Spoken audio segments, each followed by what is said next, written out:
평범한 택시기사 도기 아니 영민. 하루 일과를 마치고 친구를 집에 데려다 주는데 저 내 스피커인데? 좀도둑과 마주합니다. 저 아저씨? 잠깐!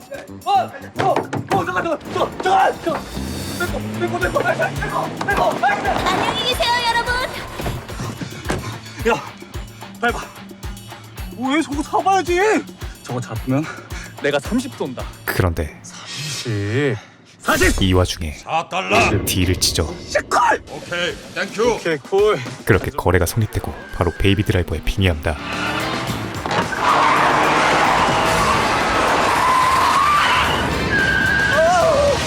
이어서 하리오 서영민입니다. 흑은동 창신빌라 빈집 터리범 248 은색 차량 타고 도주 중입니다. 경찰에 신고, 위치 공유 부탁합니다. 바로 택시캅을 호출하고 야, 저기. 곧바로 따라잡기까지 하는데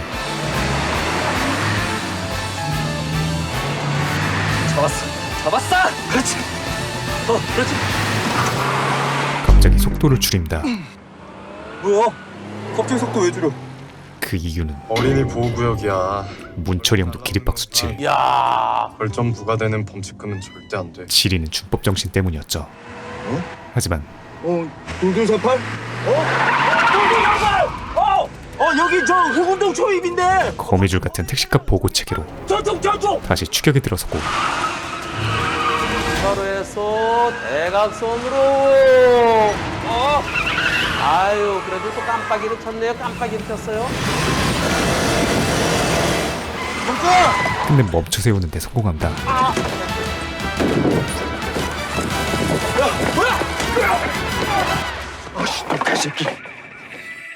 오지 마라. 이어서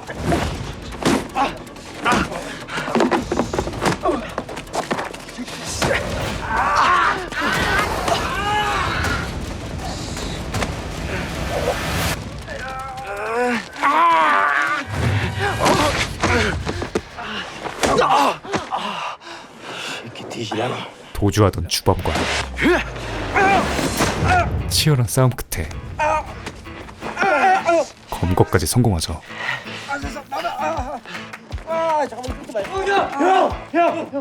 그런데 왜 다쳤어? 택시 2만 원에 주기로 한 50만 원, 이 와중에도 교통벌금까지 총 75만 원이야. 수수료를 체크합니다. 철저한 놈아. 그가 이렇게 돈돈하는 이유는 홀로 할머니를 모시고 사는 가장이었기 때문이었죠. 부모님이 그에게 물려주신 것은 오직 이 개인 택시 하나. 그런데 떨어진 동전을 줍던 중 웬 핸드폰 하나를 발견합니다. 전원을 켜보는데 순간 찌릿함과 함께 한 여자가 나타났다 사라지죠. 그때 서영민 씨, 채권자가 찾아온다. 대출 상환금 못 갚으면은 이 집은 경매로 넘어갑니다. 그가 갚아야 할 금액은 1억? 무려 1억 원. 집이 넘어가지 않기 위한 최소 조건 또한 이번 달 말까지 2천만 원 입금되면은 경매로 넘어가지는 않을 겁니다. 2천만 원이었죠. 2천만 원? 하지만 말이 2천만 원이지 2천만 원을 어디서 갚냐? 택시 기사로서 한 달 안에 그 돈을 모은다는 것은 불가능에 가까웠습니다. 그때 기사님, 망우리 공동묘지요. 예, 타세요. 가뿐 웬 귀신들이 등장하죠. 적당히 좀 해라. 페이크다. 저희 배우들이에요, 배우. 출발. 네, 도착했습니다. 그렇게 손님을 내려다주고 돌아가는 길 이제 1금융권은 대출도 안 되고 차근차근 계산을 해보는데 지금 2천만 원을 어디서 구하냐고. 아니, 끝날 때까지 끝난 게 아니야. 이 녀석 엄마도 했는데. 서영민, 파이팅! 독백 세계 챔피언이었죠. 그런데 그때 왜 이래 이거? 통신이 끊기더니 왜 이래 이거? 불현듯 한 여자 한 명이 뒷자리에 나타난다.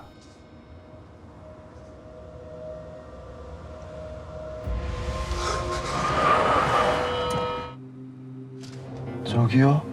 아까 손님들 다 내렸는데. 아까 배우들의 일행인가 했지만 죄송해요. 나갈게요. 거울에는 그녀가 보이지 않았죠. 심지어 문을 그대로 통과해버리는 그녀.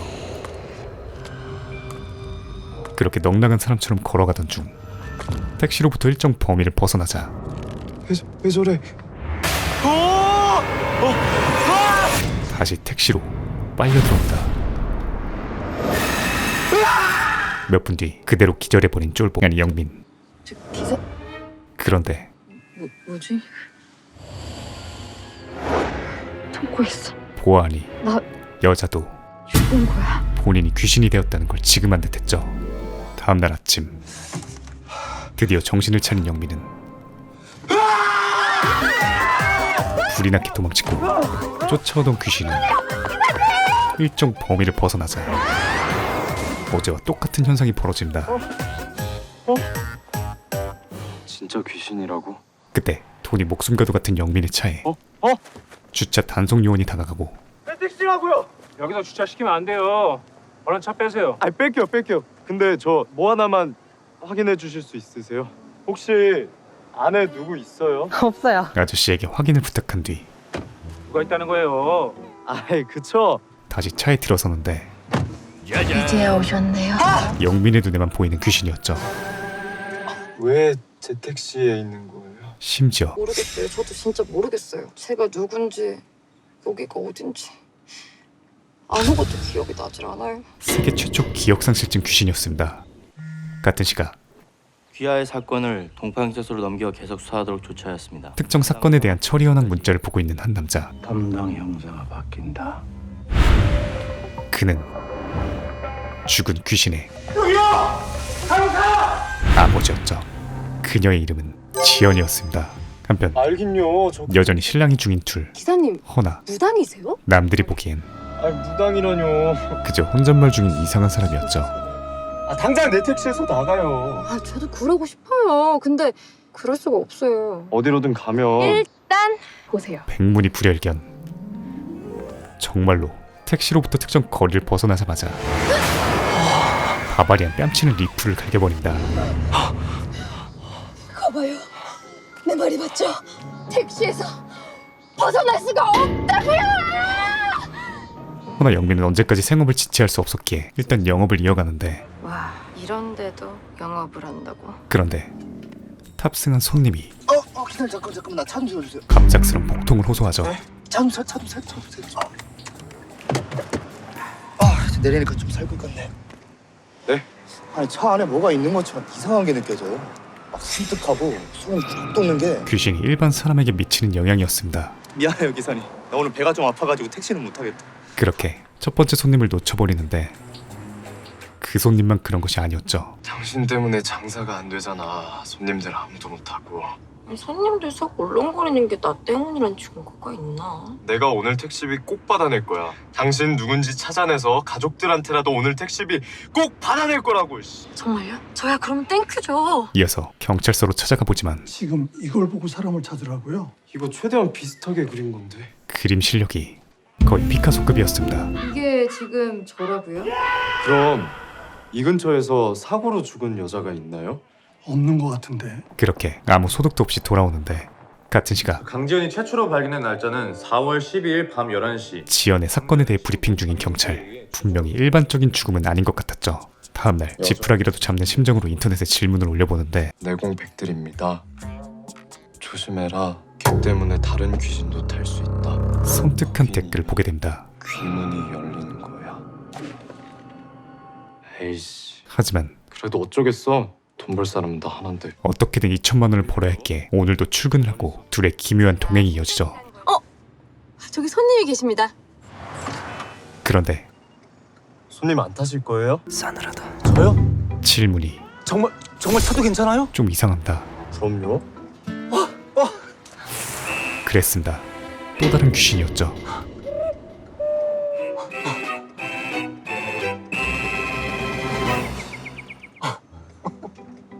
귀문이 열린 거야?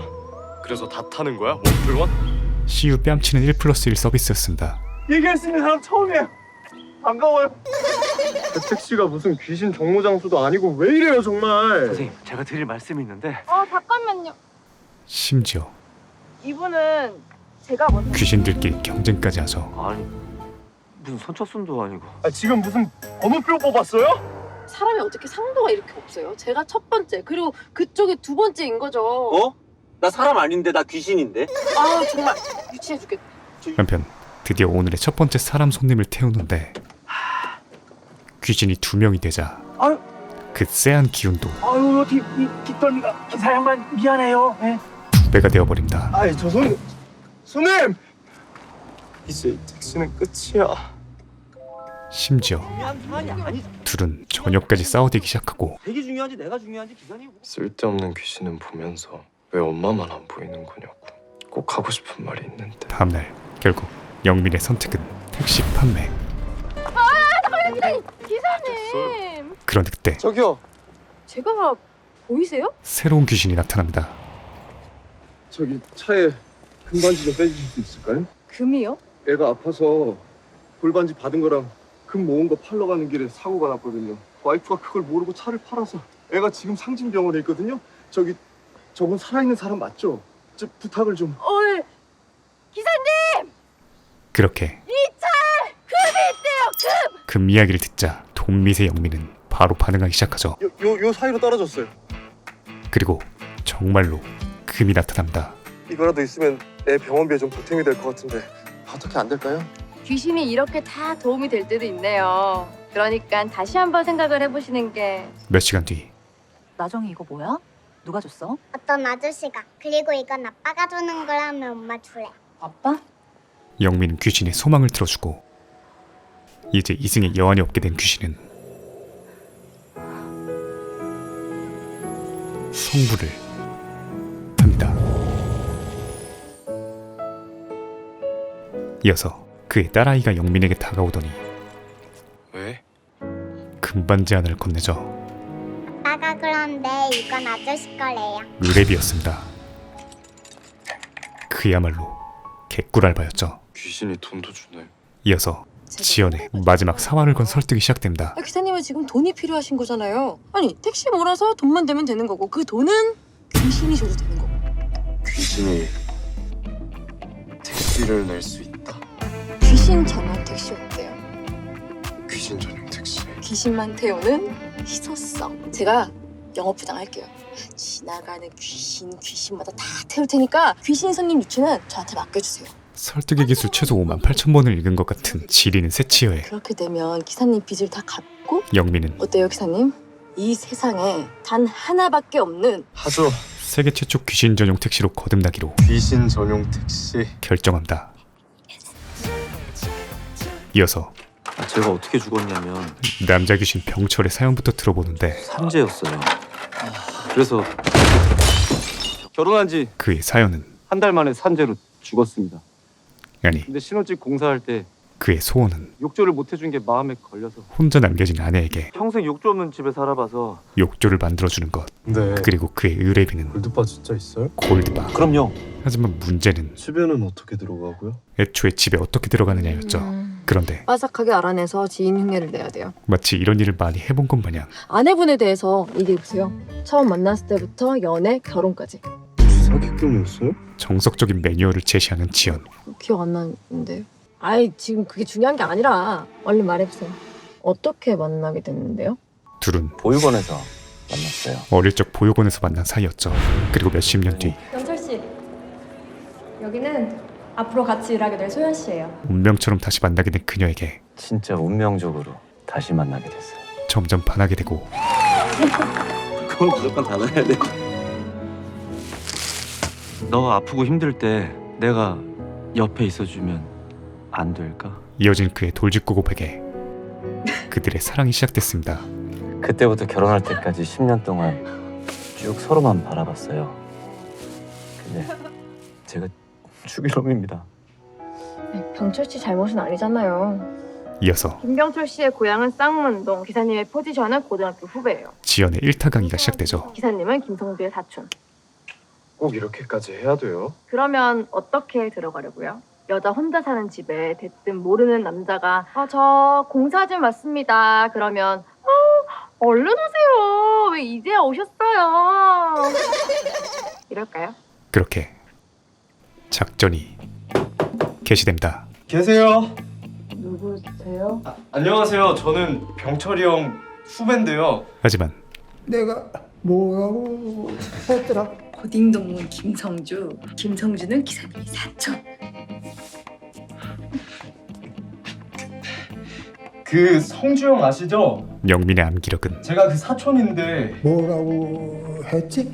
형님 돌아가시기 전에 패급이었죠. 아니 그렇게 하면 누가 문을 열어줘요 기사님.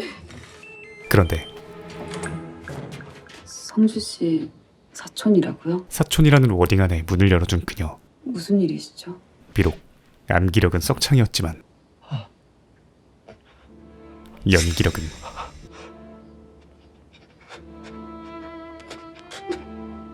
거의 차무식급이었습니다. 이 새끼 뭐야? 괜찮으세요? 아 죄송합니다. 오철이 형이 형수님께서 요조를 원하신다고. 근데 이렇게 갑자기 가실 줄이야. 네 기사님 실전파구나. 그야말로 지리는 메소드 연기로 들어오세요. 입장에 성공하죠. 그리고 몇 분 전 골드바를 찾으려면 작은 방에 들어가야 돼요. 작은 방을 들어가려면 소연이를 떼어놔야 되는데. 아, 그러게 어떻게 떼어놓지? 돈이 걸리자 병철 씨 집 월세죠. 영민의 두뇌 회전력이 예. 계약서 좀 찾아달라 하면 어때요? 제반 사항 같은 거 확인해야 된다고. 58,000배 상승합니다. 그거 괜찮네. 그렇게 월세 계약서요? 네. 잠시만요. 작전대로 척척 진행되는데 그럼 저는 소연 씨 감시하고 있을게요. 내가 없어져 볼게. 하나, 둘, 셋, 야. 머리 떴다. 자, 저 작은 방으로. 아, 나는 왜 안 되는 거야? 아직 괜찮아요. 좀 여유 있습니다. 꼬마요 있잖아요. 무겁다. 골드바가 없어요.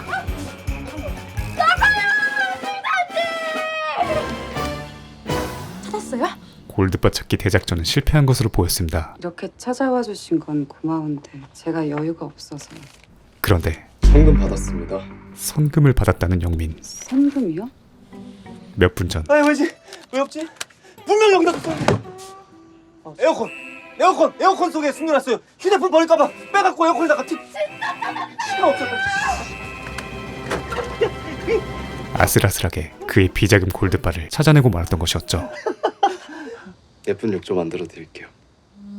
그때 긴장된 표정으로 전화를 받는 소연. 위로금 처리됐다고요? 산재 위로금 처리 소식이었습니다. 알겠습니다. 이에 영민이 데려다 주기로 하는데 저기 혹시 괜찮으세요? 소연에겐 네. 왜 괜찮지? 귀신으로 인한 싸늘함이나 불편함이 느껴지지 않는 듯합니다. 저랑 같이 있어서 괜찮은 거 아닐까요? 남편이었기 때문일까요? 그렇게 무사히 도착을 하지만 몸이 상당히 안 좋아 보이는 그녀. 괜찮으세요? 형수님 제가 같이 가드릴게요. 이에 영민이 동행을 해주게 되죠. 산재 위로금 3억 책정됐습니다. 적지 않은 돈이었지만 전혀 드디어 1g도 처리됐네요. 기쁘지 않습니다. 아무리 큰 돈이어도 남편의 목숨을 돈으로 측정하는 것이 달가울 리가 없었죠. 그런데 그때 한 아줌마가 오열을 하며 달려온다. 아 병철이 엄마! 병철이 엄마! 아이고 병철아. 고아인 병철의 어머니라고 주장하는 그녀. 부활하면서요. 엄마 없어요. 어렸을 때 버려서 기억도 안 나요. 저기 죄송한데 그 혹시 신분증이나 서류 좀 볼 수 있을까요? 헌데 신분증과 가족관계 증명서를 보면 빼박 그의 어머니였습니다. 왜 지금 오셨어요? 어릴 때 버리고. 버린 게 아니야. 난 그때 감옥에 있었어. 감옥에요? 심지어 수십 년을 모은 아들 병철을 위한 적금. 미안해서 그럴 때마다 이 통장에 다 담았다. 게다가 그 통장 안엔 정말로 병철의 어린 시절 사진과 어렸을 때 어머니에게 건넸던 스티커까지 고이 간직돼 있었죠. 내가 어렸을 때 엄마 줬던 건데 정말 엄마야? 너희 결혼하고 애 낳으면 조금이라도 더 보태주려고 했는데 이렇게 허망하게 가다니. 아유 병찬아 내 새끼. 불쌍해서 어떡해. 몇 분 뒤 어떻게 됐어요?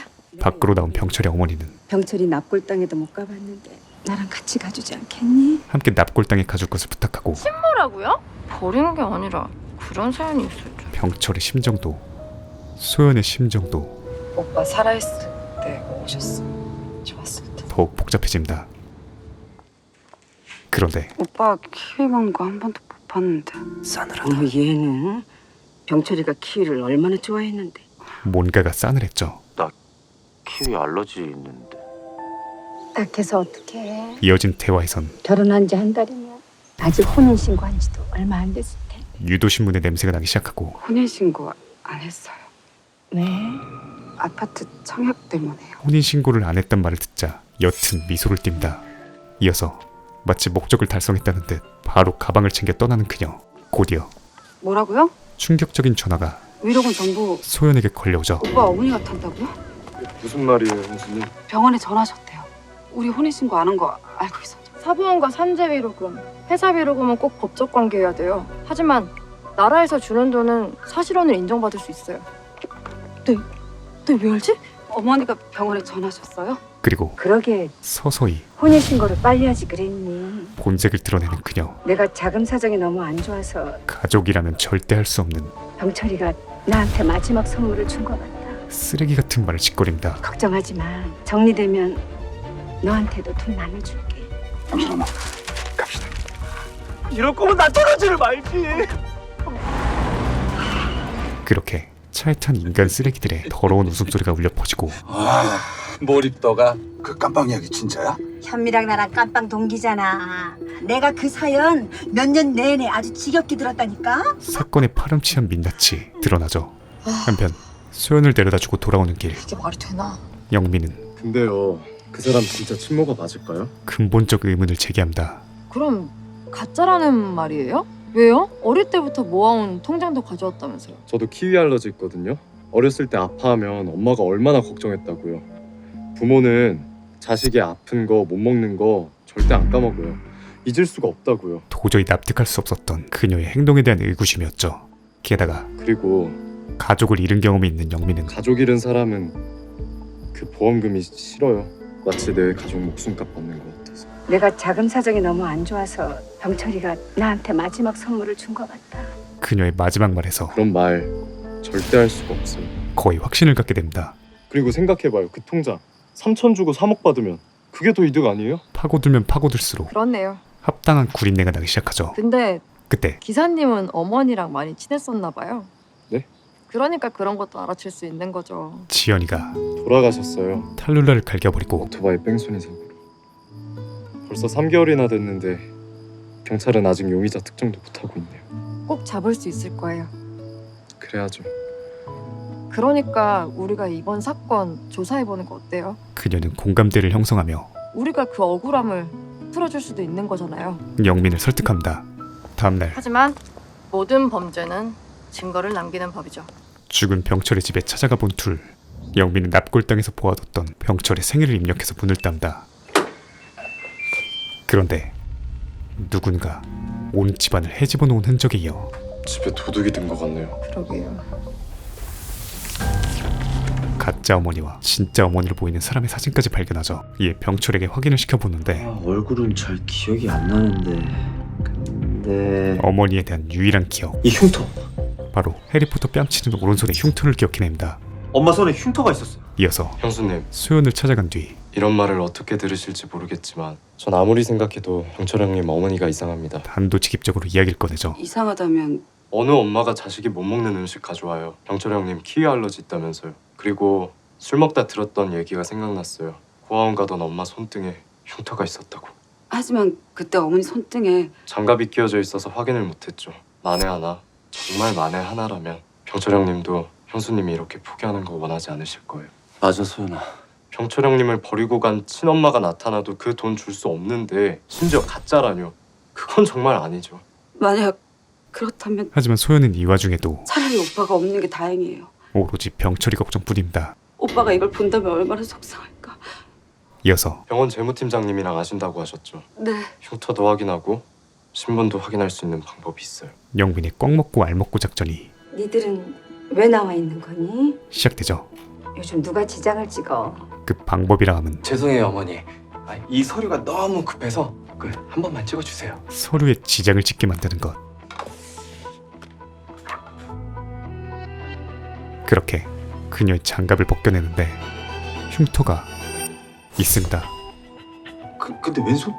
날 잡았던 손은 오른손인데. 이것만 찍으면 서류 거의 정리되네요. 그때 동작그만 밑장빼기냐? 오른쪽도 벗겨보지만 오른손에도 흉터가 있었죠. 이게 뭐 하는 짓이야? 해머 갖고 와. 지문은 오른손으로 찍어야죠. 안 그래요, 팀장님? 예. 그런데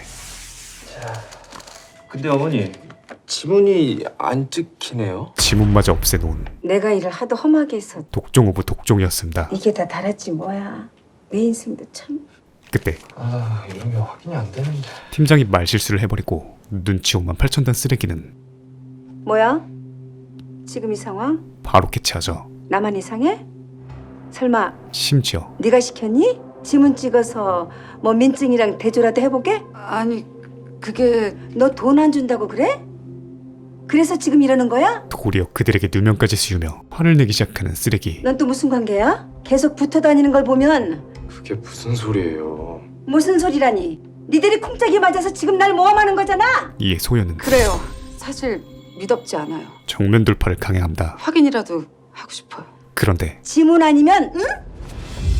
DNA 검사라도 해봐. 셀프로 머리카락을 내주죠. 아. 그녀가 이럴 수 있는 이유는 화장하고 짐 정리도 다 했다고 했지? 이미 병철에 대한 모든 DNA가 그럼 대조할 DNA도 없겠네? 이 지구상에서 사라졌다는 걸 알기 때문이었습니다.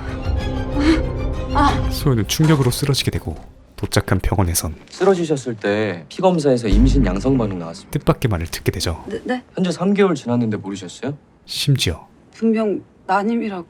아이 갖기 어려울 거라 했는데. 난임이었던 그녀에게 병철이 마지막으로 주고 간 진짜 선물. 불행이라는 게 생각지 못할 때 오는 것처럼 기적도 생각지 못할 때 올 수가 있죠. 몇 분 뒤 소연이 기력을 되찾자 다시 방법을 강구해보지만 태아 DNA로 친자 확인을 할 수 있지 않을까요? 안 돼요. 생명윤리보호법상 국내에선 태아 대상으로 검사하는 게 안 되게 돼 있어요. 해외에 의뢰해야 되는데 그건 태아한테 위험할 수가 있어가지고. 도무지 방도가 없어 보입니다. 형수님, 이건 아이한테 위험할 수 있어서. 그럼 안 할래요. 그런데 그때 야, 너희 둘이 무슨 관계야? 어? 에? 이제 나에 대놓고 그래도 우리 병철이 아니지? 본색을 드러내기 시작하는 본투비 악마. 야, 어딜 가? 어? 따라오지 마요. 영민은 이 악마에게 나 당신 가짜인 거 다 알아. 내가 밝혀낼 테니까. 더욱 전의를 불태우지만 아이를 가진 소연은 저 1억은 필요 없어요. 전의를 상실해버리죠. 저 사람과 더 이상 얽히고 싶지도 않고 우리 아이 위험하게 할 수 없어요. 그날 밤 이틀 뒤면은 사기꾼이 그 돈 다 챙겨가는 건데. 어쩔 수 없는 일은 뒤로 하고 우리는 둘은 마음을 다잡은 뒤 우리 일을 해야죠. 네? 욕조 공사 해달라고 했잖아요. 병철의 근본적인 바람을 들어주기로 합니다. 그래도 할 수 있는 게 있긴 하네요. 기사님이 있어서 다행이에요. 왜요?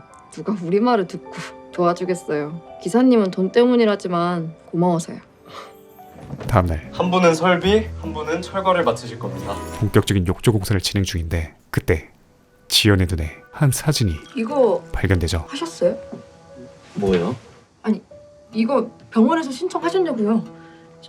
한편 폐기물 듀오는 이 돈 받고 우리 이제 여기 뜨자. 나 새끈한 금탁지 하나 찾는 건가? 그럼 그거 하나 못 해주겠어? 구역질자는 대화를 하며 보험금 수령을 기다리고 있는데 아우. 사인하시면 됩니다. 결제가 완료되기 직전 영민팸이 나타납니다. 사인하시기 전에 이거 먼저 보시죠. 그 서류는 바로 신부 유전자 검사서. 당신은 고 김병철 씨와 98.232% 불일치로 친모가 아니고 따라서 이 보험금을 수령할 자격이 없습니다. 이 보험금은 김병철 씨의 친자가 태어나면 검사 후에 아내인 박소연 씨가 타게 될 겁니다.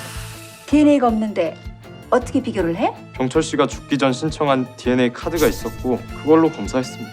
그럼 내 건 뭘로 비교한 거야? 뭐긴요. 극강의 제이인 영민이 그때 뽑은 머리칼이죠. 혹시 몰라 그 머리카락을 모두 챙겨놨던 것이었죠. 당신들이 사람이야? 어떻게 하고 찾아온 거야? 진짜 우리 오빠 운이 어딨어요. 당신들은 알지. 이것들이 어디서 사람을 가짜로 몰고 있어? 당신들 신고할 거야. 사기죄로 콩만 먹어봐야 정신 차리지. 이 폐기물들의 끝은 가자. 이 사람들이 기승전 런으로 귀결됩니다.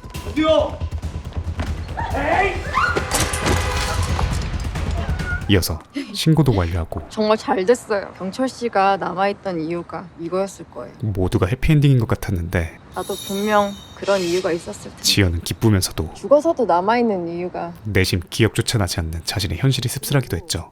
우리가 만난 것도 분명 이유가 있지 않을까요? 이어서 눈이 맞아버린 둘. 어색한 분위기를 벗어나고자 우리 오늘 진짜 잘 맞는 한 팀 같지 않았어요? 이럴 때는 시원하게 하이파이브 한번 해야죠. 서태웅 강백호 뺨치는 하이파이브를 갈겨보지만 되는 일도 없어. 괜찮아요? 네. 그때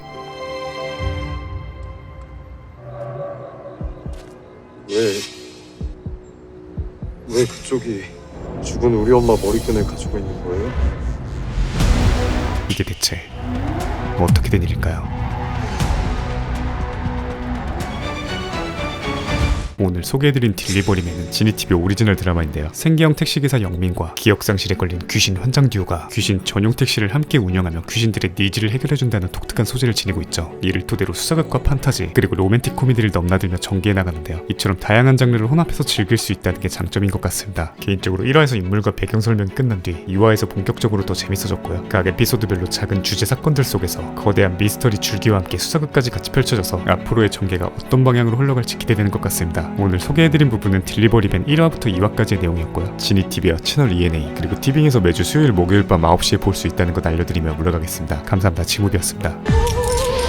지금 보이시는 화면처럼 구독과 알람 설정을 해주시면 매주 새 영상이 올라오자마자 접하실 수 있습니다. 강요는 아니고요. 네가 개가 되라면 내 개가 된다. 이 새끼한테 입만 벌리면 거짓말이 자동으로 나와. 개야. 누구인가? 지금 누가 무소리를 내었어? 살락 네 뽕 씹어 봐라.